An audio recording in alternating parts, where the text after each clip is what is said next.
سلام ፍትዋት ተኸታተልቲ መደበያ ዘለኹም ወሰላምኩም ዝሓንዳውልኩ ለሞን ከምቲ ልሙድ በሓድሽ ሓበሬታ ምጽኩም ኣለኹም ንሎሙናኹም ዘብሎ ሓበሬታ ጓል 16 ዓመት ሮዳስ ዝተባህለት ኣብ ከተማ ዓድዋ ፍሉይ ቦታ ነበርች ተባሂሉ ኣብ ጽዋዕ ናድያ ብጣዕሚ ዘስካሕከ መንገዲ ኣሳያ ከም ዘቀተለታ ዝከሪ ዝተግባር እዚ ድማ ንብዙሓት ወለድ ዝሕዘነን ዛደንገዘን ፍጻሜ ኮይኑ ወላኳ ማሕበራዊ ሚድያ ሮዳስ ናድያ ብምንታይ ምኽንያት ከም ዘቀተለት ብዙሕ እንዳተባሃለት ጸንሐ ሎሚ ግን ተሓቀ ተቃሊዕሎም ማለት እውን ፖሊስ ነቲ ጉዳይ ተኸታቲሉ ሮዳስ ናድያ ብምንታይ ምኽንያት ከም ዘቀተለታ ተሓቀ ቃሊዕዎሎም ሮዳስ ፍልይ ዝበለ ባህሪ ዝነበራ እንትኸውን ብዙሕ ግዜ እውን ኣብ ደገ ትሕልፍ ነይራ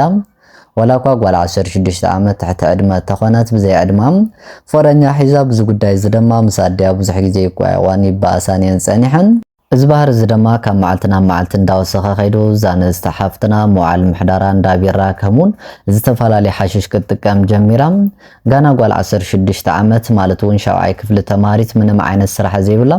ገብት እትወሉ መንገድታት ማለት እውን ቅርሺ ትረኽበሎም መንገድታት እውን ስለዘይብላ ናድያ ወርቂ ወሲዳ ሸይጣቶም ናድያ ወርቂ ሰሪቃ ምስ ሸጠት ኣድያ ተፈሊጣ ማለት እውን ሕይል ዝበላ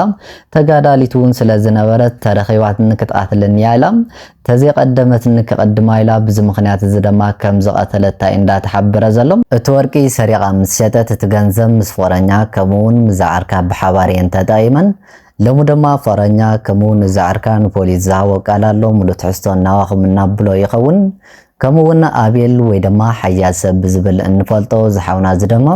ብዙሕ ግዜ ኣብቲ ማሕበራዊ ሚድያ ንጽጉማት ሰባት እንዳሓገዘ ከምኡውን ብጣዕሚ ጽቡቕቲ ዝበሃሉ ስራሕቲ እንዳሰርሐ እንፈልጦም ስፔሻሊ ኣብቲ ህፃት ዝነበረ ሓገዝ ብጣዕሚ ጽቡቕቲ ዝበሃሉ ስራሕቲ ዝሰርሐ ብጣዕሚ ንብዙሓት ሰባት እውን ዝሓገዘ ሓውና ሓሚሙ ሆስፒታል ከም ዝነበረ ዝዝከር እዩ ብዛዕባ ድማ ብጣዕሚ መሕዘን ዝበሃሉ ዜናታት እንዳሰምዑዮም ዘለው ማለት እውን ብዙሕ እንዳተባሃለ ከም ዝቐነየ ዝዝከር እዩ ኣነ እውን ተሓበሬታ ካብ ዝተፈላለዩ ሰባት ጻሬ ተሓቅናኹም ቀሪበልኩም ኣለኹ እስካብ ፍጻመ ምሳይ ጸኒሕኩም መደባቴ ንክትካፈሉ እንዳዓደኹ ቅድማ ግን ቻናል ቤተሰብ ዝኾኑም ላይክ ብምግባር ከምኡውን ኣጋይዝ ዝኾንኩም ሰብስክራይብ እንዳገበርኩም ቤተሰብ ንክትኾኑ ንላቦ ባርከስ ፍትዋት ተኸታተልቲ መደበያ ኣብቲ መእተዊ ከም ዝገለጽኩልኩም ተገዳሪት ፍረወይን ታረገም ሻንት ወርሕ ካብዳ ከምኡውን ልዕል ክልተ ዓመት ኣብ ዝባና ብዝተሸከመት ጓላ ብጣዕሚ ብዝሕዝን መንገዲ ኣብ ገዛ ከም ዝተቐተለ ዝዝከር እዩ እዚ ተግባር እዚ ድማ ንብዙሓት ወለዲ ዘደንገፀን ብጣዕሚ ዘሕዘነን ፍጻሜ ኮይኑ ዋላ እኳ ኣብቲ ማሕበራዊ ሚድያ ሮዳስ ናድያ ብምንታይ ምኽንያት ከም ዘቐተለት ብዙሕ እንዳተባሃለት ጸንሕም ሎሚ ግን ፖሊስ ኣጻሪዩ ተሓቂ ኣቃሊዕዎሎም ንሱ ድማ ሮዳስ ናድያ ክትቃትለሉ ዝኽኣለት ምኽንያት ሮዳስ ናይ ወላዲታ ወርቂ ሰሪቃ ሸይጣቶ ስለዝነበረት እዚ ተግባር እዚ ድማ ኣድያ ንከይትፈልጥ ማለት እውን ከቀደመት ንከቀድም ብዝብል ኣብ ልዕሊ ኣድያ ከምዚ ዓይነት ጭካነ ዝተመልኦ ተግባር ከም ዝፈጸመት ይዝሕበር ዘሎም እዛ ንእስቲ ብዙሕ ግዜ ኣብ ደገ ትሕልፍ ማለት እውን ምስ ዝተፈላለዩ ኣወዳት ትወፅእ ዋላ እኳ ጓል 16 ዓመት ትሕቲ ዕድመ ተኾነት ዓርኪ ሒዛ ብጣዕሚ ሕዘን ዝበሃል ተግባራት ትፍጽም ከም ዝነበረ እውን እንዳተገለጸ ዘሎም እቲ ሰሪቃ ዝሸጠቶ ወርቂ እውን እቲ ገንዘብ ምስ ፍቅረኛ ከምኡውን ምዛዓርካ ብሓባሪን ተጠቂመኖም እዚ እኩይ ተግባርን ከይፍለጥ ድማ ብዙሕ ግዜ ምስ ፍቅረኛ ከምኡውን ምዛዓርካ ብምዃን ናድያ ንክትቀትል ምቹ ዝኾነ ግዜ እንዳትጸበየት ከም ዝነበረት እንዳተሓበረ ዘሎም እዚ ተግባር እዚ ድማ እዘን ወላዲት ብዙሕ ግዜ እቲ ወርቂ በዓል ግዜ ስለዝጥቀማ ዝነበራ ፋሽጋ እውን እንዳቃረበ ስለዝነበረ ናድያ ድማ ኣብቲ ጾም ማለት እውን መጋቢት ዕለት 21 ናድያ ልምቕታል ምቹ ዝኾነ ግዜ ከም ዝኾነ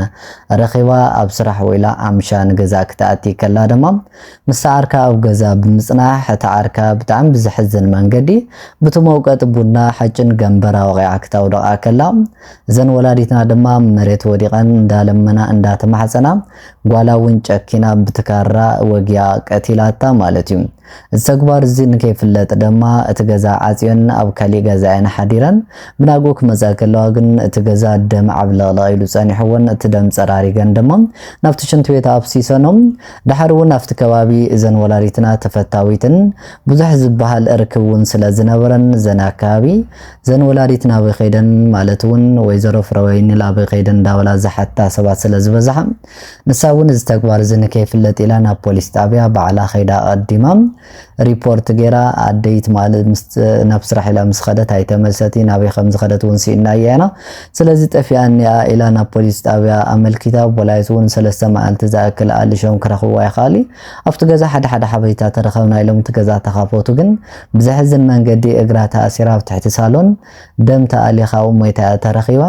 ነቲ ጉዳይ ዝደማ ፖሊስ ተኸታቲሉ ሮዳስ ምስ ዓርካ ድሓር ድማ ጸኒሖም ነቲ ፍቅረኛ እውን ኣብ ቀይዲ ውዒሉ ን3 ሰሙን ዝኣክል ብዝገበሮ ምጽራይ መሰረት ናሮዳስ ዓርካ ከምኡን እቲ ፍቅረኛ ሎሚ ቃሎም ሂቦም ኣለዉ እቲ ዝሃብዎ ቃል ድማ ሮዳስ ኣብ ልዕሊ ኣድያ ከምዚ ዓይነት ጭካነ ዝተመልኦ ተግባር ክትፍጽም ዝኸኣለትሉ ምኽንያት